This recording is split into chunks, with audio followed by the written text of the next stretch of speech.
I could really use your help right now. I'm about to share a review I did of a metal band I've never heard of before. They're called Kill the Lights, and the album is called Death Melodies. It's a brand new release. And mind you, although I've probably heard way over 1,000 metal albums in my lifetime since 1979 and 1980 when I was a kid, being as there are over 80,000 metal bands out there today, I keep finding new stuff every day. And if you're a fan of these guys, let me know in the comments section. Anyway, let's see that review. Terry here again, guiding metal music heroes like you to music that you want.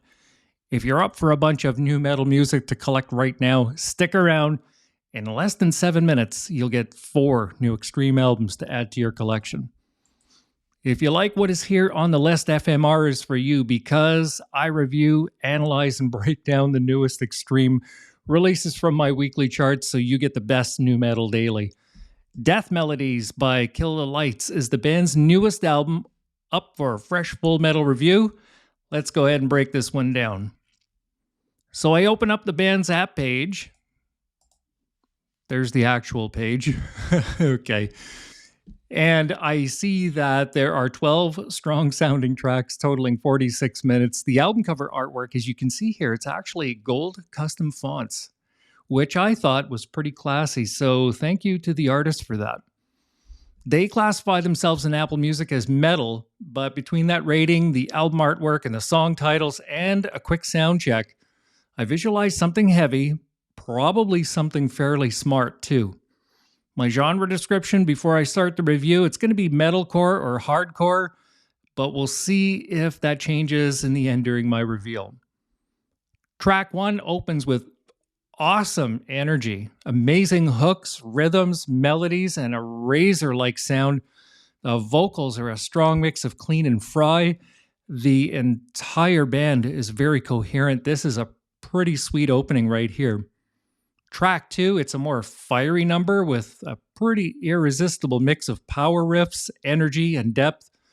It's a strong metal track, and I'm really glued to track number 2 at this point. Track number 3 has that hit the road sound, that metal sound with that awesome galloping rhythm type sound. Everything is really well balanced, and I'm thinking to myself, oh yeah, this is tremendous stuff here.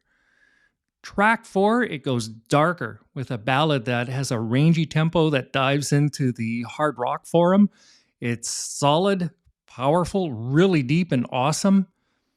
Track 5, it smashes open. It's a fiery metalcore bomb, explosive percussions, guitars, bass, and passionate vocal work. It's superb. Now, there were 12 tracks, and the rest of the album is very well done, okay? So that was my 5-song sample there. The energy throughout was completely awesome.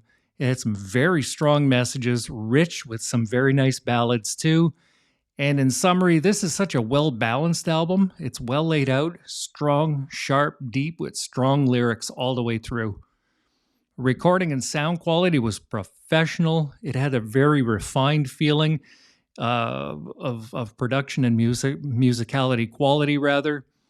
I'm going to rate the overall levels of rhythm and tempo as very high, with a level 7 intensity range, and the harmonies and melodies were at the same level 7 range of presence in this album too. Very well balanced. The lyrical theme, I find, is dire. They do talk an awful lot about things that foray into the depression area.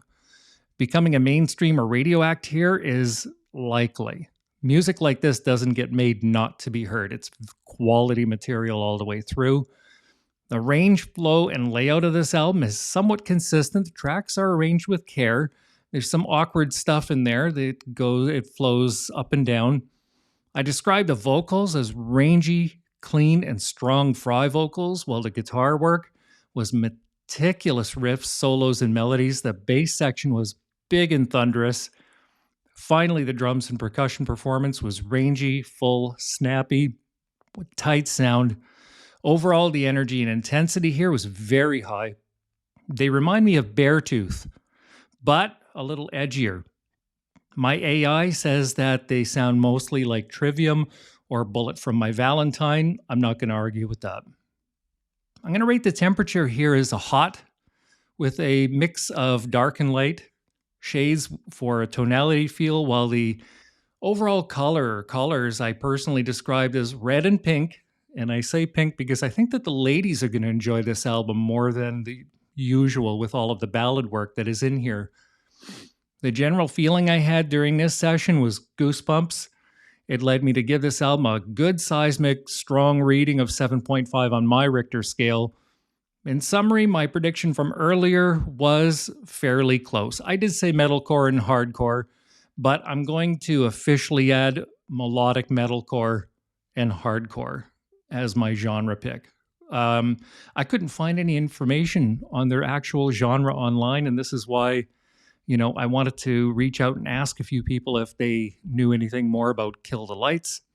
My favorite tracks here were 1, 2, and 4. And finally, I've decided not to add it to my library, but you should try it for yourself and see if it is for you.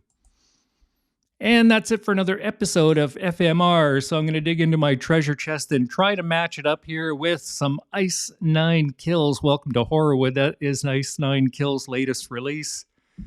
Just for you to say thank you. And also, too, last time during episode 75, I reviewed Las Puertas del Destino by Odin, and I added State of the Nation by Halvar.